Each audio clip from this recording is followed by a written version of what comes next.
এখন না ফোনে প্রচুর ঠেকুয়ার দেখছি, ঠেকুয়ার ভিডিও, ঠেকুয়ার ফটো, যেহেতু সামনে কি কালকেই মনে হয় ছট পুজো, তো মনের মধ্যে না খুব ঠেকুয়া খাওয়ার ইচ্ছা যাচ্ছে। ঠিক আছে, আগেও এরকম দেখতাম, আগে তো আর বানাতে জানতাম না, কেউ যদি প্রসাদ আরে দিত তো তখন খেতাম। আমার বাপের বাড়িতে কোনোদিন খাইনি, শ্বশুরবাড়ির ওইদিকেই আছে সব বিহারিরা আছে সেখানে, তো তাদের ছট পুজো হয়, প্রসাদ খেয়েছি। তো আগের বছর বানিয়েছিলাম, তো বানাতে শিখে গেছি, কীভাবে বানাতে হয় জানি।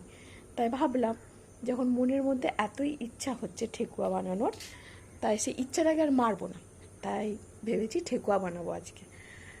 সব কিছুই ঘরে আছে, ঠেকুয়া বানাতে যা যা লাগে খুব একটা বেশি কিছু লাগে না, তো যা যা লাগে সমস্ত কিছুই মোটামুটি ঘরে আছে। তাই আজকে বানাবো ঠেকুয়া, আর কিভাবে বানাচ্ছি সেটাও তোমাদের সাথে শেয়ার করব। চলো দেখতে থাকো। তো দেখো, প্রথমে একটা বড় পাত্র নিয়ে নিয়েছি, তারপর একে একে আটা, ময়দা, সুজি, এলাচ গুঁড়ো, মৌরি সমস্ত কিছু ভালো করে মিশিয়ে ঘি দিয়ে ভালো করে আবার মিশিয়ে নিলাম, দিয়ে তারপর চিনি দিয়ে অল্প করে জল দিয়ে ডোটাকে শক্ত করে বানিয়েছি। আর হ্যাঁ, ব্যাকগ্রাউন্ডে যেসব সিন দেখতে পাচ্ছ ওগুলো একটু ইগনোর করো প্লিজ। তো যেটা বলছিলাম, ঠেকুয়াটা বিহারিদের সবচেয়ে বড় যে উৎসব ছট পুজো, তার মহাপ্রসাদ। তো জানি ঠেকুয়াটা অনেকের একটা ইমোশনাল, বিশেষ করে বিহারিদের। আর ঠেকুয়া লাভার তো বহুত আছে, বিহারিদের থেকেও বাঙালি যারা আছে তাদের মধ্যে অনেক আছে যারা ঠেকুয়া লাভার, তার মধ্যে আমিও একজন। আমি কিন্তু আগে কখনোই ঠেকুয়া খাইনি, আর ঠেকুয়া যে নামটা এটাই আমি কখনোই শুনিনি। যা শুনেছি সব বিয়ের পর এসে, শ্বশুরবাড়িতে এসে শুনেছি, খেয়েছি, দেখেছি।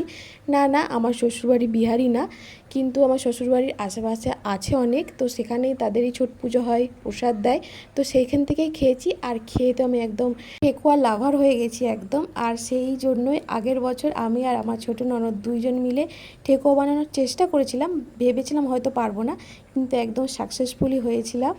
আর তারপরে আমি আমার বাপের বাড়ির লোককে গিয়ে খাইছিলাম 2-3 বার বানিয়ে, তো তারাও খুব পছন্দ করেছিল। তো যাই হোক, আমি কিন্তু আমার মতন করে ঠেকুয়া বানিয়েছি, যদি কোনো ভুল ত্রুটি হয়ে থাকে অবশ্যই ক্ষমা করে দিও। আর যদি আমার কোনো বিহারি ফ্রেন্ড থেকে থাকো, তো তাদেরকে জানাই ছট পুজোর অনেক অনেক ভালোবাসা। সবাই খুব ভালোভাবে পুজো এনজয় করো। Bye, tata.